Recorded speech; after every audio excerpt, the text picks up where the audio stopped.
Right now, I'm going to take you a little bit in depth into some of the numbers concerning foreclosure and home ownership fraud here. So first slide here, foreclosures. There are more than 1,500 co-ops and 1 to 4 family homes on the Department of Finance's 90-day lien sale list. You can see Brooklyn has the dubious distinction of being first with over 6,400 homes up for that 90-day lien sale notice, and Manhattan is the lowest with about 205. I can tell you that last year, the city sold 4,228 properties off of that list, and we'll get into it a little bit later, but there is still time to get yourself off the list if you're aware of what's happening and where you are with the lien sale. Another slide here that we have for you, deed theft and property fraud. Now, the Department of Finance is currently pursuing some 525 open investigations involving 671 properties, again, mostly in Brooklyn and some in Queens. Now, these thefts involve outright forgery and scams that are targeting homeowners in mortgage trouble. If you think you want to refinance or get a little deal, or someone comes and approaches you and say they can help you out of a bind, you might want to beware and talk to some folks. And over the last year and a half, there have been 17 arrests for this very thing, from forgeries to scams. And to date, there have been no trials. So that's just a little bit. I'm going to take you back to our title, a little bit about foreclosures and home ownership. Now let's get into our A block.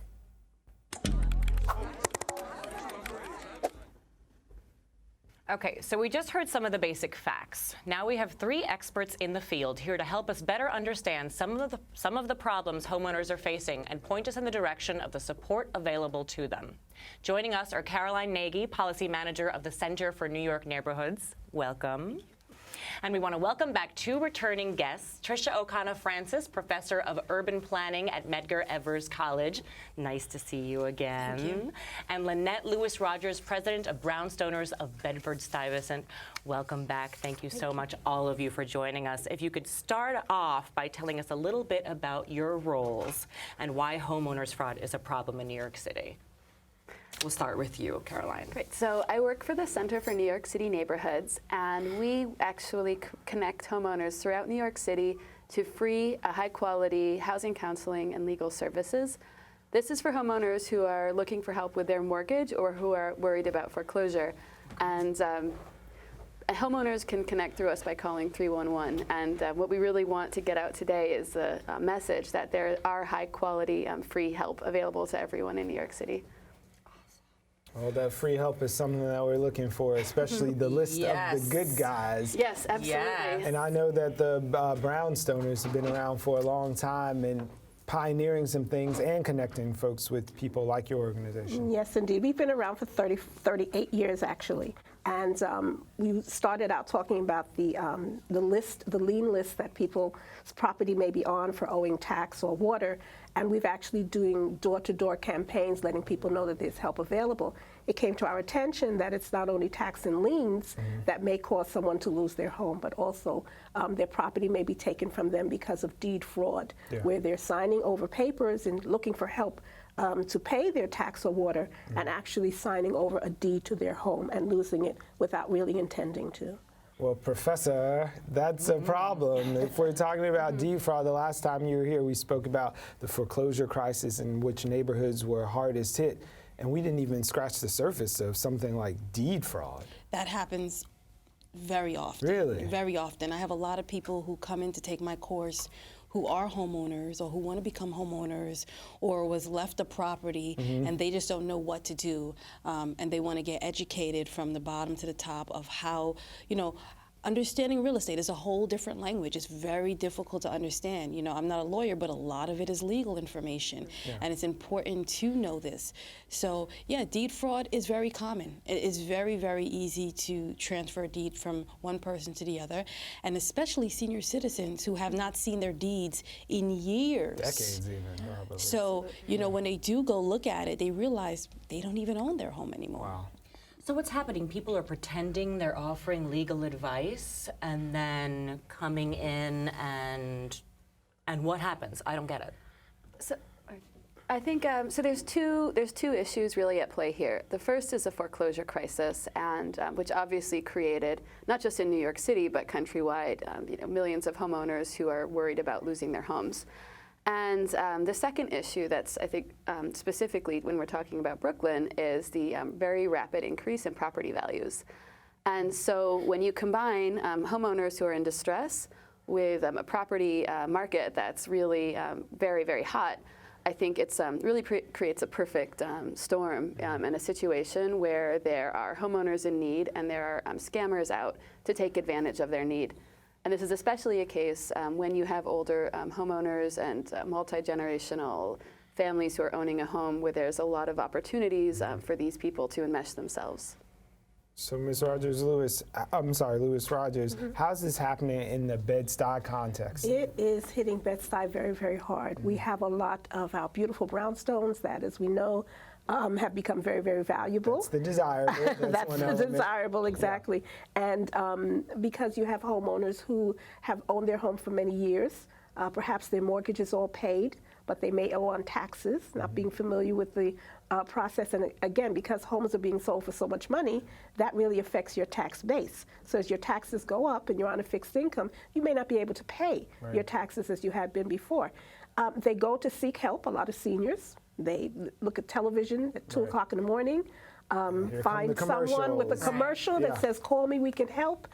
There's pride involved. So a lot of people will not turn to their neighbor, they will not turn to their church and say that I have a problem.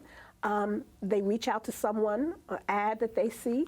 The person is offering them all manner of assistance in terms of paying off their debt, as well as maybe giving them some more money to live on. They're signing papers and not realizing that they're actually signing away their deed. Another way that we've heard is that people are actually going in and just changing the deed, particularly if you see a house that is on the tax and water lien sale list. So you know that there's an issue. Current on things. You know that there's an issue. They go in, they very well may change the name on the deed. They may even pay off those tax and water lien bills. Okay. So I wanted, Trisha, but how simple is it if I was less upstanding than I am? If I went down to where the courthouse and just was like, you know what, there's a house on my block. I checked the daily news. They were on that sale. They owe some water bills, so they might not be at the top of their game right now. Let me pay this $50 and get this deed? Well, what's the process? A deed is public records. Okay. So you can actually stay in your home, in your bedroom, on your computer, and pull up a copy of someone's deed. Shut up. Yes. Really? All you need is their block and lot, which is something that you can pull up as well. You pull up the deed, you get a copy of it, and then you just do the deed transfer. Deeds have to be notarized and they filed, but there really isn't no checks and balances to make sure that that is the real person who signed it, who notarized it. Yes, you do have some filing papers, but it's filed in the courthouse, and then that's the new owner of the deed. Me, periodically, I continuously look up to make sure that I still own my home. That's what I do. And what we're seeing is actually a scam that involves, it's a real scam, because it involves a notary, it involves maybe a developer or someone who wants to own this property. It may even involve somebody within the Department of Finance or within a city agency. So they're all working together. Everybody may be getting a piece of the pie, and this deed then is being transferred, and nobody's the wiser. Okay, but then now that we know it's a scam and someone can come forward and say, okay, this is definitely fraud, like in the video that we saw with Deborah, why does it take so long to get it rectified? So I know of a situation where this has happened. The young man, his father had passed away. He was supposed to inherit the home, and they know the situation. They look up the records, they pass the house, they see it's abandoned. They did the deed fraud. Went to the district attorney's office. This is years later. District attorney says statute of limitations. I don't see why there's statute of limitations on property. What is the statute of limitations? I don't know exact date. Maybe it's 7 or 10 years, but there is a statute of limitations. And they said, well, now if you want it, you have to go to civil court. But here's the thing: now you're dealing with low to middle income people who don't have the money to pay for an attorney. The attorney wants $350 an hour to do that. Their biggest asset is what's in question. Absolutely. And the person who, and they want want this money up front. They're not going to do it on contingency knowing that this home is worth $3 million. Now, the person that they're going to be fighting for their home back has tons of money, tons of attorneys on retainer, and is saying, go ahead, take the fight, because once I fight you, you're going to go poor anyway. So the people just have to walk away from the home. So that is something that's happening as well. Okay, so I don't feel like we're giving people instruction on how to go do some scamming. Let's get to the other side of this. How can we prevent it? What are our firewalls? So I think the first thing that everybody should know is that in New York State, because of the New York Attorney General's Homeowner Protection Program, there are high-quality, free housing counseling and legal services for any New Yorker who is having trouble with their mortgage. And so if we can connect the people to the good guys right away, then they're going to be getting the right help that they need and support to actually stay in their home. The problem is, we work with nonprofit organizations that have really excellent attorneys and housing counselors. They're not advertising on television, and so it's a matter of making our voice louder and making sure that people know if you're in trouble, where you need to go, and you should not be going to someone whose advertisement you see on television. You should not be working with someone who shows up at your house. You need unannounced knocking on your door. Right. I mean, for New Yorkers, you can call 311, and that'll actually connect you to my organization, the Center for New York City Neighborhoods, and we can give you the help that you need. We also have a website called agscamhelp.com, which we actually made just to give people an online resource where they can learn about who are the good guys, what are some signs of scams, and how you can get connected, because it's really important, as you said. Once someone has signed over their deed, whether it was a fraud or a situation where they thought they were signing one thing but they ended up signing another, it's really difficult to get it back. Not impossible, but it takes a lot of time and effort. So the important thing is to connect people to good help first, who will steer them in the right directions. Speaking of the good guys, Ms. Lewis Rogers, I know you guys are offering an ounce of prevention this weekend. Absolutely. One of the ways to help make the City for New York's voices louder is that we're actually having a panel discussion this Saturday, the 19th of March, at Restoration Plaza in Brooklyn, where we're bringing together people from the Department of Finance, people from her organization. Assemblyman Robinson is involved, Councilmember Cornegie, Restoration, Bed-Stuy, Legal Services. We're bringing everybody that can bring information and services to people together for a panel discussion. We're asking everyone to come down at 10 o'clock this Saturday to Restoration so that they can hear about the scams and they can hear about how to avoid them and how to get out of them. So solutions are there.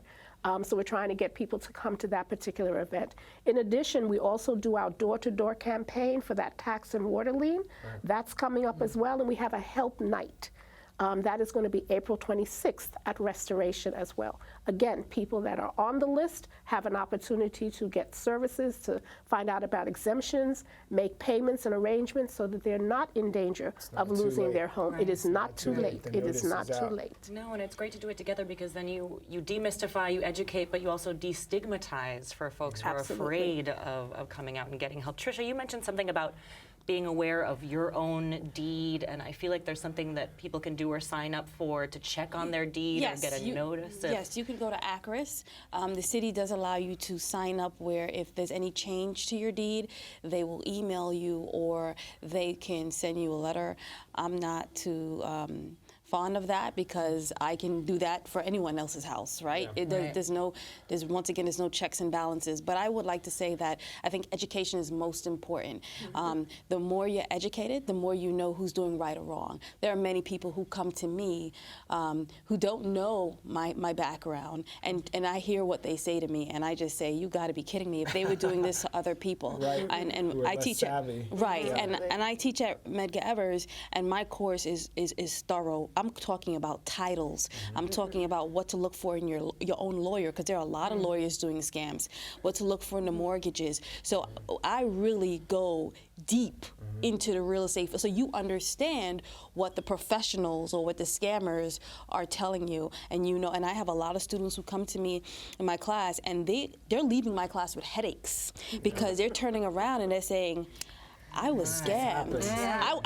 I bought my house like a couple months ago, and I'm realizing and they're bringing me piles and piles of paperwork, and so the education is very, very important. Okay. Well, thank you for putting us on the path. This was just the beginning, and if you do have a concern, we encourage you to reach out to 311 or visit any of the websites that we mentioned earlier. Thank you all for being here. We'll see you this weekend at Restoration. See you on Saturday, 10 a.m. 10 a.m. Stay informed.